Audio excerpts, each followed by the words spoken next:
Panorama group, जो सोचता है वो करता है। आपके अपने सपनों का आशियाना। मतदान समाप्ति के बाद बहुत बड़े मतों के अंतर से नालंदा लोकसभा का चुनाव एनडीए जीतेगा। कौशलेंद्र कुमार जीतेंगे, जेडी के उम्मीदवार जीतेंगे और विपक्ष यहाँ पराजित होगा। और सिर्फ पराजित नहीं होगा, पूरी तरह से पराजित होगा। बिहार के ग्रामीण विकास मंत्री श्रवण कुमार ने कहा है कि नालंदा में मतदान की प्रक्रिया समाप्त हो चुकी है। जिस प्रकार लोगों में उत्साह देखा गया है, उससे स्पष्ट है कि नालंदा में एक बार फिर से जनता दल यूनाइटेड के कौशलेंद्र कुमार चुनाव में जीत हासिल करने जा रहे हैं।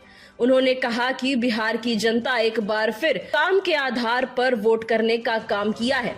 जिस प्रकार केंद्र की मोदी सरकार और बिहार की नीतीश सरकार ने काम किया, उसी अनुरूप बिहार के मतदाताओं ने अपने मताधिकार का प्रयोग किया है। एग्जिट पोल के नतीजे ये बता रहे हैं कि एक बार फिर से केंद्र में मोदी की सरकार बनने जा रही है। बिहार में 40 सीट पर एनडीए की जीत सुनिश्चित होगी। उन्होंने कहा कि भीषण गर्मी में लोगों का उत्साह देखने को मिला और गर्मी पर भारी पड़ा मतदाताओं के वोट के प्रति उत्साह। बड़ी संख्या में मतदाता अपने मतदान केंद्रों पर पहुंचे और अपने मताधिकार का प्रयोग किया। मतदान समाप्ति के बाद बहुत बड़े मतों के अंतर से नालंदा लोकसभा का चुनाव एनडीए जीतेगा।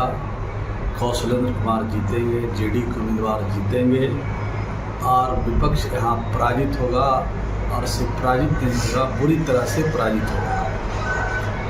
एग्जिट पोल आने के बाद एनडीए लगातार उत्साहित है। अब नई सरकार के लिए नीतीश कुमार भी दिल्ली रवाना हो चुके हैं। देखिए, तो पहले से लोग, देश के लोग कह रहे थे कि 400 पार होगा, बिहार में 40 में 40 सीट मिलेगा। जो काम किया गया था बिहार की सरकार के द्वारा और दिल्ली की सरकार के द्वारा, जो काम किया गया, काम के आधार पर लोगों ने मतदान किया है, वोट दिया है और उत्साह लोगों ने दिखाया है। गर्मी पर भारी पड़ी लोगों का जोश, और उस जोश में लोगों ने बड़े पैमाने पर मतदान किया है। अगर लोगों में जोश नहीं होती तो मैं समझता हूँ कि 30% से ज़्यादा मत नहीं पड़ते। लेकिन गर्मी इतनी थी, गर्मी कड़क की थी, गर्मी इस कदर थी कि बर्दाश्त से बाहर था। तब भी लोगों ने उत्साह दिखा करके, महिला पुरुष नौजवान सब लोगों ने मतदान किया और मतदान करके लोकतंत्र के महापर्व को,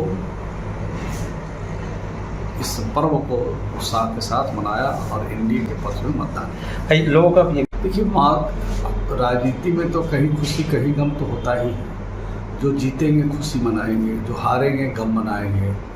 तो मातम तो कहीं रहेगी, कहीं खुशी कहीं मातम का माहौल तो रहेगा ही। और इस लोकतंत्र के महापर्व में लोगों ने बड़ा योगदान दिया है बिहार के लोगों ने। इसके लिए बिहार के जनता को कोटि कोटि नमन करता हूँ, कोटि कोटि प्रणाम करता हूँ, कोटि कोटि आभार मानता हूँ। बिहार में 40 और केंद्र में 400 का आंकड़ा पार करेगी। मैं तो ये कह रहा हूँ कि जब 40 में 40 बिहार जीतेंगे तो देश में 400 के आंकड़े पार ही करेंगे। और 400 पार करने का ही लक्ष्य निर्धारित था और बिहार में 40 में 40 जीतने का लक्ष्य प्राप्त था। इसमें लगता है कि हम लोग जो आंकड़े निर्धारित थे उसमें लक्ष्य की प्राप्ति नहीं करेंगे। Bureau report, city post live.